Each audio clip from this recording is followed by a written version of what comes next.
What's up, everybody? In this episode, I'm going to share with you a clip I got at the Stern factory. Now, you may or may not be caught up with pinball news, but I was one of the people that got to go to Stern's Media Day, so that was incredibly exciting. I'm still editing that video, so stay tuned for that. However, I do have this small clip I can share about roughly 9 minutes of Elliot and Tim talking about their new game, John Wick. It's John. Literally every day I go through and play the games, test all the mechs, make sure everything's working before it goes in the box. That'd be my job here if they're hiring me. I want what he does, not the decal people. That seems. And today was a big day because we got Ellie's in the box. First day, we got everything checked, everything through.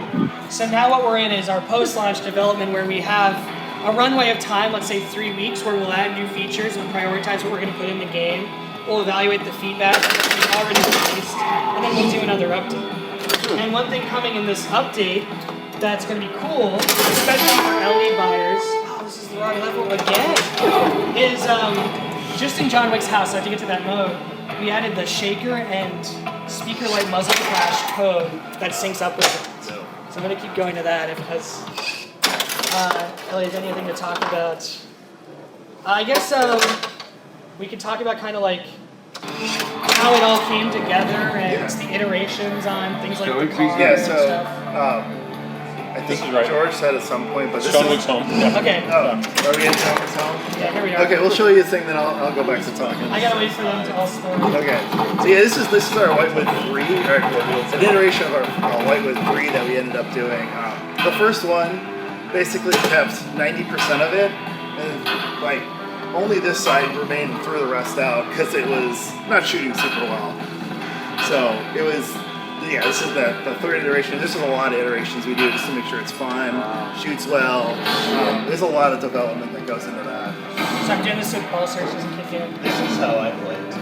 Yeah, I know. When I see a 4 billion score with no explanation of how simple it's I wonder how you did that. Wow, 150 combos in a row? That was pretty cool. So what we're adding in our runway for the next release is, one of the engineers on our team, Brett, I gave him the task of come up with a way where the gunshots trigger speaker lights and shaker motor. So as we go into that, so I'll get some enemies going here. And I got a tactical one. So this is now new.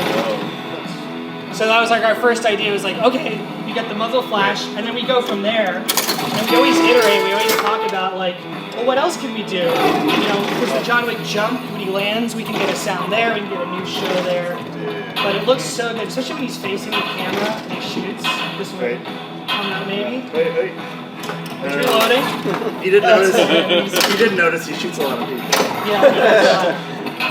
I thought they were all guns. They're all on the screen. They're all on the screen. So he's throwing people around. So we're gonna keep working on what can we do with the speakers to get that kinetic feedback into all the games here. Yeah, a lot of the thoughts on the lighting was just to immerse you more into the movies. Yeah. And not do fancy light shows with synced with movies. It was more just how do we immerse you more. And I gotta tell you guys, I'd love to be at home with my nose in the computer coding this game right now because it's so I have so much more to do, but I'm here today. I'm glad you guys are here. Thanks, Tim. But it's my painting's not done. You gonna put the eyebrows on the Mona Lisa? I don't know. I'm just thinking about it. Kind of thing going on. So, Tim, is there a way to change their jobs? Right now, I don't think there is, but it's in our list. Is there a way, Raymond? Well, if competition mode is on, then whatever faction will always start the same job. But if it's not on, in either case, hitting different shots, so if you hit the left ramp, it'll light the New York mode. So I noticed the high table lights if you hit the purple one. It's every shot, so the last shot you made? Right, whatever the last shot you made. Okay. But that just lights the faction. The actual mode right now, I think, is random unless you have competition mode on. Yeah. I don't know where that's going. I don't know Tim's plan. So I'm not talking about it yet because I'm still iterating on it. Yeah. But if you're in competition mode right now and you have a favorite mode, then you can figure out how to get to it. But you got to do your own exploring. Gotcha. Tim, I think I've heard a little bit about it. You want to talk about missions that are coming and how that's going to work? I know. My favorite thing to talk about what's coming next and Sure. I mean, like we ship the games, right? And it's like you're gonna get, as you guys know, because you guys are all pinball people, you're gonna get the game. It's all gonna work, and we're gonna give you good updates. And like we always have, we've done this for a decade plus, as you guys all know. Joel, even last night you were saying, "Oh, 6 months! I can't wait to see it." I hope you plan more between now and 6 months because there will be more stuff. But in general, the flow of the game and the layers of the game to be added, we have, first of all, the allies right now, right, it's all obviously level 1. Each ally is going to have a unique power that pertains to the enemies and how those interact. Qualifying allies is going to get more difficult, but their power is going to get much more substantial with enemies. The actual interaction between enemies and multi-balls and jobs is going to become much more clear. Even little things like the choreography of like enemies moving, we're going to make a lot better light show on that. And one thing I'm going to do to make the game presentation better is you're going to get, like, your first shot's going to be the lit enemy is going to start the mode as a location mode, and that's going to have more of a story to it rather than it just kind of happening in the background now.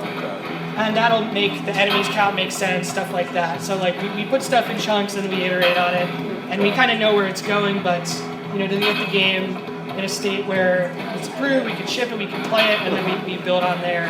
That's always like our balance in development and in the environment of what we're doing. And pretty soon we'll be launching the contracts that are going to come out. Yeah. Basically ask you to go compete, and so people who can get to the game and play the game will be able, some of them will be limited quantity. So only a certain number, you know, it won't be limited quantity of one like it is in the movie, but it'll be limited quantity. So only a certain number of people can achieve it. So everybody's going to have to compete to be the first. So right now these factions are kind of like arbitrary, but with the quest we add, we can have in a month, it could be the Risk Aroma month, and that can have all Risk Aroma themed quests, and we can actually modify the game so you're more likely to do jobs for that faction, those jobs matter more. And that's our transformation for making the game more of like a, you know, static thing you go out and play, and it's fair. We're trying to differentiate the environment of like competition. We know it's always going to be fair.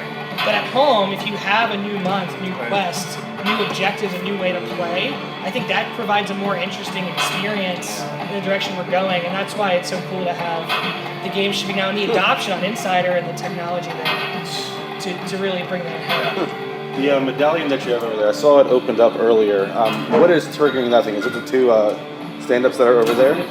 Yeah, these are connected right now, and they're linked to this rule that everyone's been confused about why does the light turn solid. No, we hear you. Yeah, we were asking about the yeah, it was just trying to come up with a way to thematically tie the Blood Oath marker from the films, where you have the consequence, you use it, or on the Pro it's always lit up, but here it's got the coil on marker here. is not to be taken You light the second one, if you and then you need to cash out your marker and get a new marker issued to you by battling the adversary. Gotcha. And it was a way that makes it so you don't get unlimited ball saves all the time, but you have to think carefully about using them, picking when you're going to use it. Is this the time to use it? It's the goal. We always have a goal with every mode we're putting in, and it just takes some time to get there and dial it in.